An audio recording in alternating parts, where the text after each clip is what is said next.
শ্রী শ্রী আচার্যদেব ও পূজনীয় অবিন্দার নির্দেশ ও আশীর্বাদে আমরা বেঙ্গাই স্কুল কলেজ ময়দানে প্রীতম পশু মহোৎসব পালন করতে চলেছি। এটা আপনারা সকলেই জানেন। তো আমাদের প্রস্তুতি বলেছিলাম যে মাঝের পথে, তার আরেকটা প্রমাণ দিচ্ছি। এই যে এই গাড়িটা এসছে, এই গাড়িটাই আমাদের যে আনন্দবাজার বলুন, ভান্ডারা বলুন, বা ঠাকুরের প্রসাদ বিতরণ বলুন, একটা পাতায় দিতে হয়। সেই সুপুরি পাতার একটা বেশ শক্ত পাতা এসছে। আপনারা একটুখানি দেখুন, আমি সংখ্যাটা বলবো না মোট কত এসছে, এটা আপনাদের অনুমান করে নিতে হবে। তো সুপুরি পাতা কেন না, ওইটা একটু মোটা হয়, আর গরম খিচুড়ি হলে যাতে হাতে না লাগে, যেহেতু সবটাই বুফে হবে, আমাদের বসে খাওয়ানোর কোনো পরিকল্পনা নেই আপাতত। তো এই গাড়ির ফুল লোড ছিল। আর আমরা যে প্রীতম পশু যে কার্যালয় আছে, কার্যালয়ের পাশে আরেকটি গোডাউন আছে, সেই গোডাউনেতে আমরা ওইটাকে স্টোর করছি। আমরা আমাদের সামনে পেয়েছি প্রীতম পশু উৎসব কমিটির যে সম্পাদক মাননীয় এসপিআর শ্রী সুনীল কুমার ঘোষ মহাশয়কে। আচ্ছা সুনীলদা, এখন তো বাজছে প্রায় 8টা, তো এই যে গাড়িতে কি এসেছে? এই প্রীতম পশু উৎসবে যে আনন্দবাজার ভান্ডারা হবে, সেই ভান্ডারার পাতা, শাল পাতা, যাতে আমরা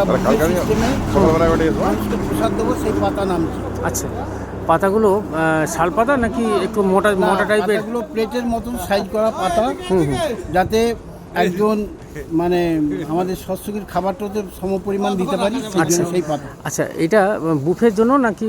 এটা বুফের জন্য। আচ্ছা, মোটা।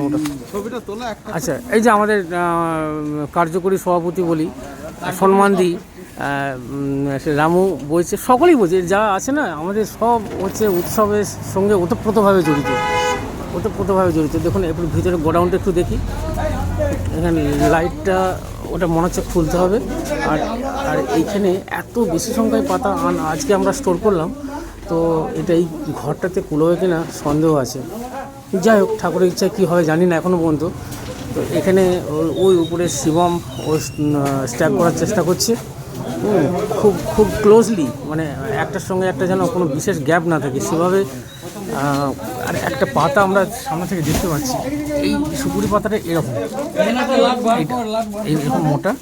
এটা আপনারা ওই উৎসবের দিন দেখতে পাবেন, এখান থেকে নিয়ে যাওয়া হবে।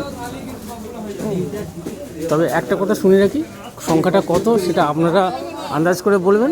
তবে একটা তথ্য এগিয়ে রাখি, এইটি যে পাতাটা এসছে, এটা আজকে অর্ধেক পরিমাণ পাতা এলো, এরপরে আরও অর্ধেক আসবে।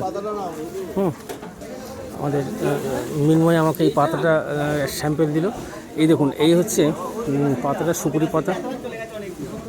এই দেখুন, এটাকে আমি করছি, খুব শক্ত হাডি আছে, প্রচণ্ড হাডি, এবং খুব গরম খিচুড়ি পড়লেও বাম হাতে যদি আপনি রাখেন, কীভাবে রাখবে একটু দেখিয়ে দাও।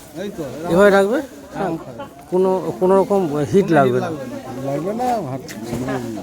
হ্যাঁ, এই পাতার ডিটেলসটা আমি পরে একদিন বলবো, তবে আজকে একটু বলে রাখি, এই পাতাটা আসছে চেন্নাই থেকে, আমাদের এই দিকে পাওয়া যায় না, চেন্নাইয়ের মেড। আর ওইখানে যেহেতু আমাদের উপকূলবর্তী এলাকায় প্রচুর পরিমাণে সুপুরি গাছ পাওয়া যায়, এই সুপুরি গাছের এই অংশটা, মানে ওদের যে মঞ্জুরি হয়, মঞ্জুরির যে প্রথমের দিকের অংশ, সেটাকে ওরা সাইজ করে কেটে মেশিনতে তৈরি করে। খুব বিখ্যাত দক্ষিণ ভারতের এই পাতাগুলো। ঠিক আছে, আজকে এই পর্যন্ত। জয় গুরু।